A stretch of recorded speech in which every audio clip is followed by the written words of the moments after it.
La consommation de viande rouge est associée à l'augmentation de l'incidence du diabète de type 2, des maladies cardiovasculaires et du cancer colorectal. Produire 1 g de protéines de bœuf relâche 200 fois plus d'équivalent CO2 que pour la production d'1 g de protéines végétales.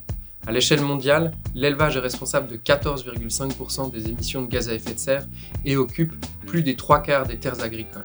L'élevage participe donc grandement au changement climatique, qui est la pire menace sur la santé du XXIe siècle, selon la revue scientifique britannique The Lancet.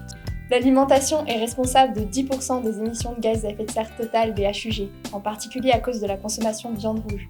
Ainsi, malgré les efforts fournis par les HUG pour s'inscrire dans une transition écologique, la consommation de viande rouge reste bien trop importante. La commission Eat Lancet, qui réunit des experts du monde entier, a établi les principes d'un régime alimentaire permettant d'optimiser la santé humaine et la durabilité de la production alimentaire. À l'échelle mondiale, ce régime permettrait d'éviter 11 millions de décès prématurés par an, tout en permettant une production alimentaire durable. Pour atteindre cet objectif, une réduction de la consommation de produits d'origine animale, en particulier de la viande rouge et des produits de la mer, est nécessaire. Nous, professionnels de la santé et étudiants en médecine, adressons les requêtes suivantes à la direction des HUG. Nous demandons que la restauration du personnel des HUG respecte les recommandations du rapport de la commission Eat Lancet 2019. La réduction des protéines d'origine animale devra être remplacée par des protéines d'origine végétale, cultivées localement comme le promeut le plan climat cantonal. Nous demandons à la commission de l'alimentation des HUG d'examiner les recommandations de la Eat Lancet afin de pouvoir, à terme, adapter le régime alimentaire des patients. Nous demandons que les HUG encouragent les institutions pour lesquelles ils sont prestataires de services de restauration à adopter des mesures similaires.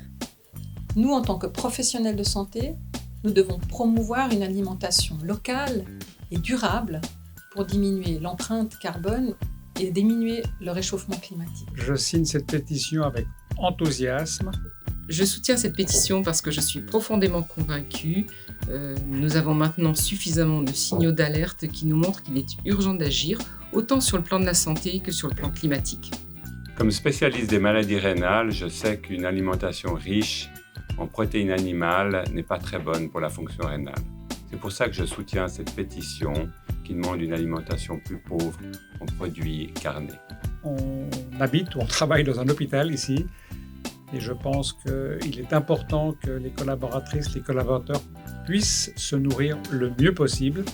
Alors je soutiens la pétition pour diminuer les aliments riches en graisse, en particulier d'origine animale, puisque on sait que notre régime est trop riche en graisse et qu'il faut restreindre les protéines d'origine animale qui jouent un rôle dans le développement et l'évolution de la maladie du foie gras vers les complications dont la cirrhose.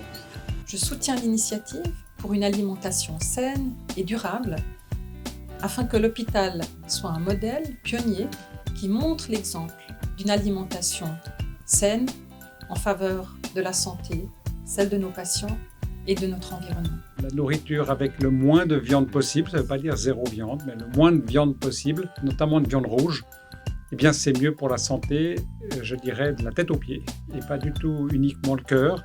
Je soutiens la pétition en faisant un petit pas en direction du climat.